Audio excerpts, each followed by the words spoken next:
bonsoir. Bonsoir.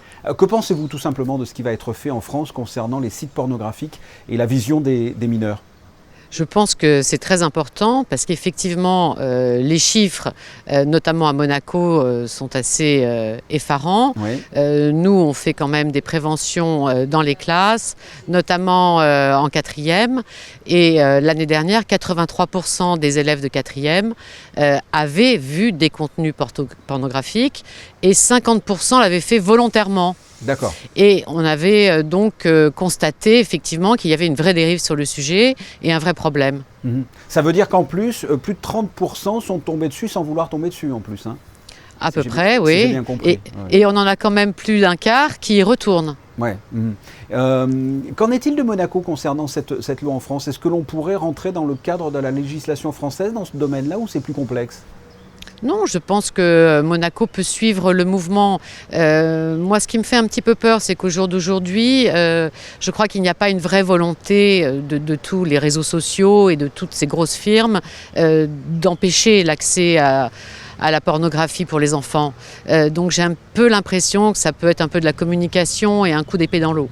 C'est ça qui me fait peur. Je pense que le vrai rôle, celui qui a vraiment le rôle important dans cette histoire, c'est le parent.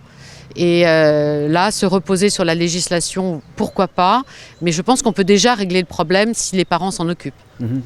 Après, c'est vrai, en tant que parent, justement, je vais peut-être vous répondre, mais c'est quand même extrêmement complexe parce que, bon, c'est vrai que les enfants ont des tablettes de nos jours et effectivement, il suffit pour aller sur un site porno de dire oui, j'ai plus de 18 ans.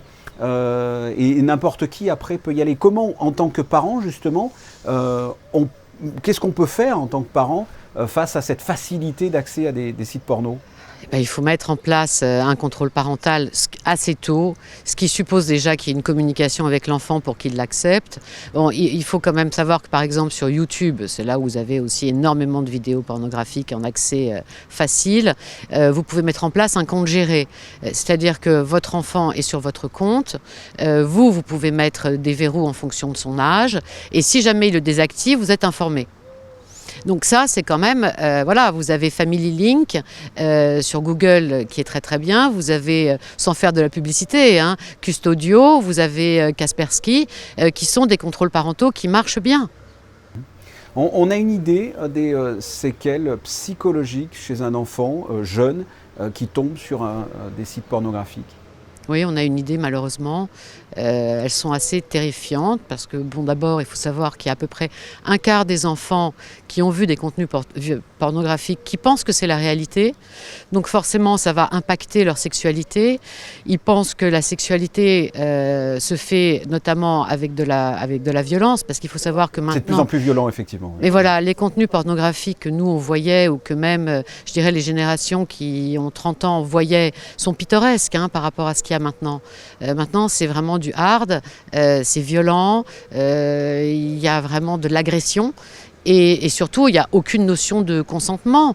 Donc, forcément, ces enfants vont essayer de reproduire ça parce qu'ils pensent que c'est ça, premièrement. Deuxièmement, certains... maintenant qui sont plus âgés et qui nous en parlent, nous disent qu'avec du recul, ils ne trouvent pas de plaisir dans une sexualité classique.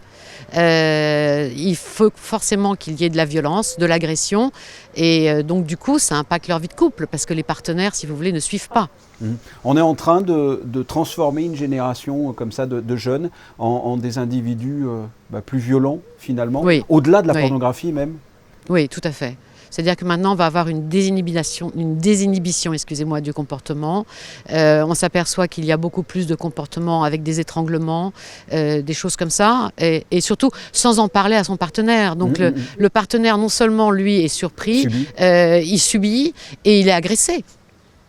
Vous avez parlé de prévention tout à l'heure. Que fait Action Innocence en termes de prévention dans le domaine de la pornographie vue par les jeunes ?